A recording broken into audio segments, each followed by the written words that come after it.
my bra strap is going to be showing through this video, and I know it's not very model-esque, but we're just going to call it fashion, okay?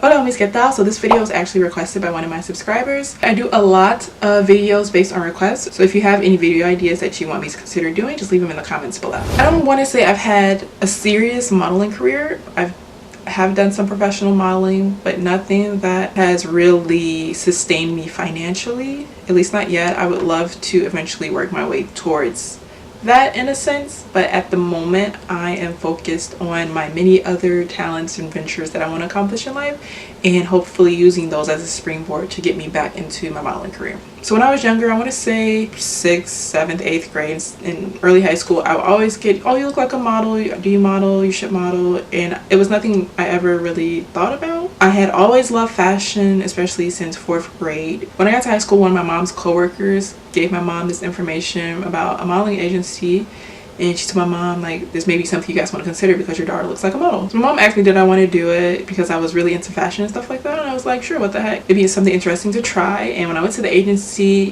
they loved my look.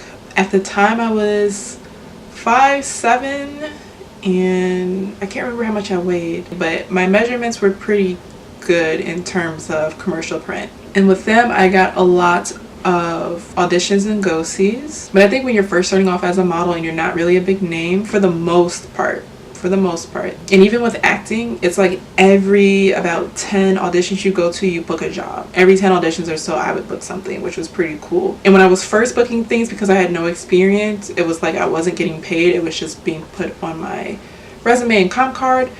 But as I began to get more experience, I started getting paid, and some of those bookings would be a lot of money, especially for my age at the time, for a single job. I remember when I was like 16 or 17 though, I was getting a lot of auditions where I had to skip a lot of school, and my school allowed me to do it, and I became really close with the assistant principal because he thought I was super cool because, you know, I was a model, even though I don't like to say I was a model, I just like to say that I was the girl who got modeling gigs, because I feel, this is just my opinion about myself, I feel like I'm a model if modeling is making me a great source of income. And like I said, modeling never really made me a great source of income. It made me a nice chunk of change here and there when I would book like some really good gigs. So when I first started out, I really loved it. It was not too much pressure on me until I began to book more things and I got a little bit older. I needed to be a little bit more perfect in a sense of my measurements needed to be lower and I needed to be taller.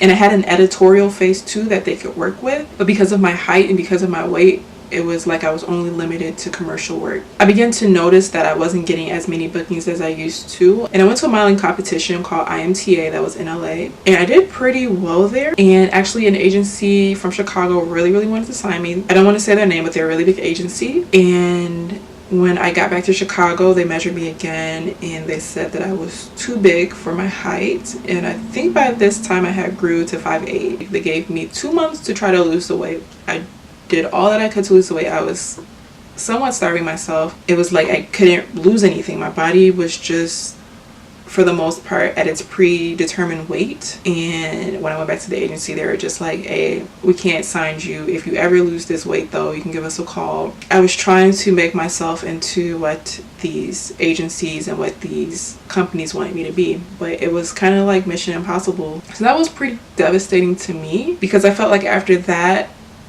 people weren't really hiring me anymore. I don't remember if I really gained too much weight, but it was just like nobody wanted me unless I lost weight. And that started a downward hill of me having super low self-esteem. When I turned 18, it was kind of like my esteem was at its lowest. When I got to college, I stopped modeling and I focused on school, and my contract was up and things like that. So my senior year of college, I ended up working for a modeling agency, a really big modeling agency, which was really cool. And that really helped with me in my esteem because I learned that it wasn't about me not being good enough or not being pretty enough or not being tall enough. It's modeling agencies choose the models that they want to work with based on whatever their clients are requesting, and the clients are these big companies.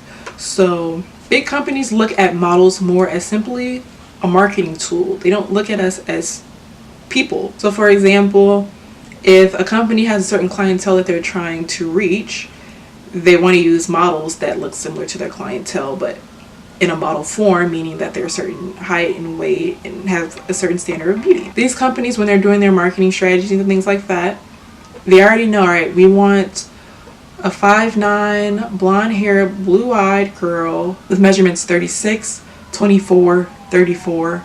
She needs to have freckles, she needs to have this. They pretty much know what they want down to a T, but they may have some wiggle room. So when a modeling agency are trying to recruit models, it's not a matter of you're not pretty enough, you're not tall enough. It's their clients are demanding this type of model. So we need to find more models who fit this type of profile, so that way our companies that we're working with have a wide variety to choose from. And when they have a wider variety to choose from, they're more likely to come back to us constantly. And unfortunately, a lot of these big companies do not request African American models. I don't want to give away too much information, but I remember one of the directors telling me, Sierra, we really wish that we can bring on more African American female models, but right now the demand for that we don't have. So even if we were to sign them on, we wouldn't be able to give them much work, because unfortunately this is not really what our clients want. So really the people who have the power to change that are the consumers. If companies notice that consumers are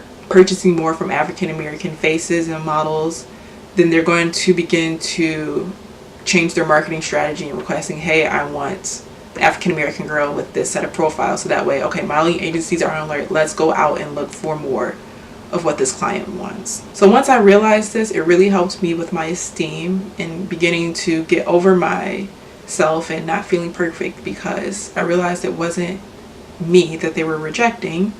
It's all just business. But I think it's something that we really need to consider as consumers, is that we need to support more Black models, more minority models, and we have to do that by demanding that these big companies put more of us on their products. And I remember I would actually experience racism here and there with modeling. With a lot of times being, I would go to an audition, and even before I could audition, it was like I would arrive and they're like, oh, we've already booked our African American model, you can leave. And it was kind of a little frustrating, because it's like, at least just see me, at least pretend like you're interested.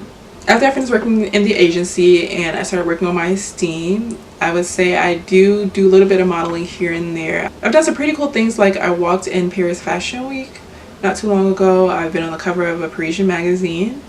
I've been able to model some in Spain. But it is something that I want to begin again a little bit more seriously. This time around though, I'm not going to let my weight define me. I'm not going to let companies place me into a box, because I was categorized as a commercial print model because of my size and my height. But I want to help break that mold. I really love to runway model, even though I'm way too short, and I'm actually a size 2 now. I'm still a little too big, especially if I wanted to model somewhere like Europe. But I want to model overseas for a luxury brand, like a huge luxury brand, and I'm gonna do it. I'm definitely gonna do it. It's something I'm gonna work towards. And I guess with this video, what do I want you guys to learn? If you want to get into modeling, it's not an easy role. It's not easy at all. People think it's just, oh, you walk or oh, you smile and take pictures, but it's really an art form. Something that you have to practice. Something that I practiced for many years and had to perfect over time. But it's pretty cool. There's some good and there's some bad, but if it's one of your passions and it's something that you really aspire to do in life, put your effort, put your energy towards it, and do it. Hope you guys enjoyed this video. Again, feel free to leave any video requests down below, or if you have any more questions about my modeling career or experience, I would love to hear them. But until next time, assalamu alaikum. I want to thank me for doing all this hard work.